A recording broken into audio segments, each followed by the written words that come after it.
Congressman Cleaver. When we come back, shifting gears, cyber attacks and cyber security, your technology expert, Burton Kelso, thumbs up. He joins us on For the People.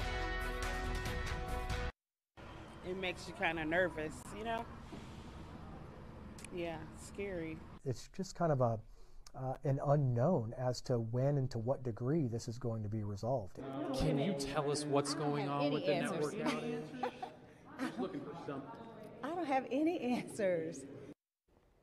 Nor do many others, from schools to hospitals to City Hall. Cyber attacks have become a thing, and we're joined by a guy who knows a little bit about those, Burton Kelso, our technology expert, just a little.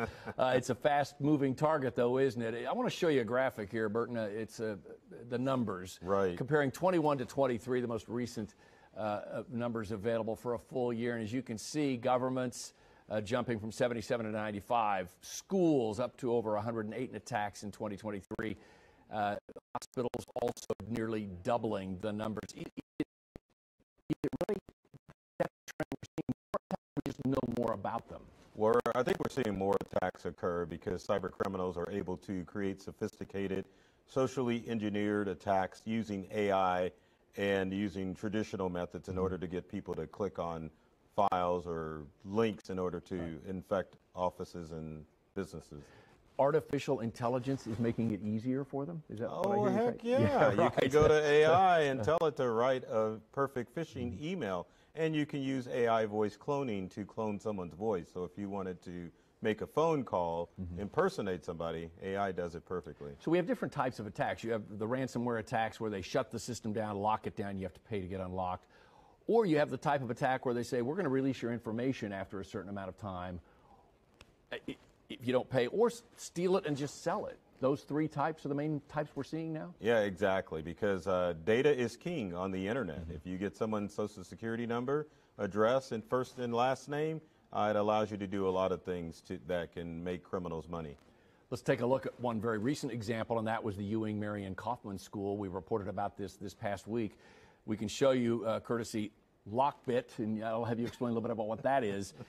It's already for sale on the web. Wow. It didn't take long for that material to show up. Lockbit, of course, is a cyber attack or criminal enterprise. Yes, exactly right. And there's so many groups out there that it's hard to keep track of what group does what. But at the same time, the goal is simple. It's to get information and to sell it on the dark web. But what's surprising about this, John, is that this information has appeared fairly quickly, as opposed to some attacks where the information isn't leaked for months or sometimes a year. Let's talk a little bit about schools in general, because there is a growth there, as we saw in the numbers. They're a treasure trove, aren't they? And a dangerous one, because student information about mental health, sexual assaults that have occurred, accusations, so on and so forth, financial information, if it's a private school, right, and parents are paying. Schools seem to be a growing target as well. Well, the challenge with some schools is that they may have on-site IT, but again, cybercrime is a human problem, so it may be easier to trick a teacher into clicking a link or someone in the school administration office than if you go to, say, a financial institution. So why not target them? It's unfortunate, but they're easy targets. I want to talk a little bit about some of those things we can do to protect ourselves and our employers or government agencies. But as it relates to government agencies, more often than not, you get what we have received with Kansas City, Missouri, for example, and in Wichita, it was KCK has been hit. And that is silence, not much information about what's going on. This is the Mayor Quentin Lucas, who spoke almost 2 weeks after the computer outage occurred. Unfortunately, as you likely know, these types of incidents are becoming more and more common.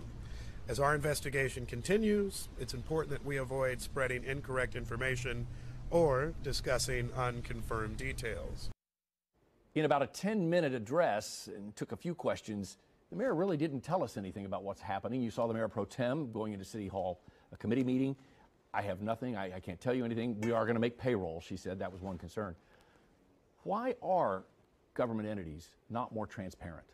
Well, the challenge is, John, is that when you suffer a cyber attack, the government entities have to take the time to find out where the breach occurred from, what information was leaked, and they're mandatory reporters, so they have to report to law enforcement, who kind of instructs them on what to do as far as going through the process of recovering over a data breach. So that's why you see a lot of time taken with the city of Kansas City, because most of the times when we see information about data breaches, it could be several weeks or a month after the incident occurred.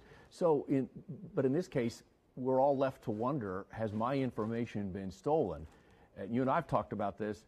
Your advice is don't wonder, protect yourself. How do you do that? Absolutely. So if you suspect that your information was leaked in the large-scale data breach, you want to sign up for identity protection, because signing up for a monthly subscription for ID protection is a great investment that will protect you from getting your identity stolen.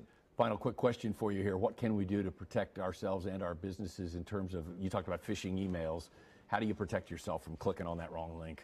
Have to build up your human firewall. You have to figure out what a phishing email looks like and make sure that if you suspect anything fishy, just don't click on it. Don't have FOMO when it comes to emails or text messages. Is there anything in the email address to look for that it's being sent from, or is that getting tougher too? It's getting tougher because you usually can look at email address to find out if it came from a legitimate source, but criminals are able to disguise that, make it close as possible, so you really have to scrutinize these emails that come in to better protect yourself. I sense we're not done seeing rising numbers then, in talking to you. Well, as long as people are clicking on stuff and falling for data breach or falling for schemes, then it's not going anywhere.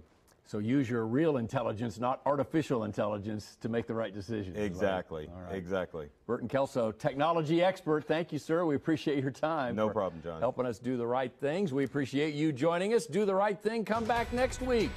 We'll be here for the people.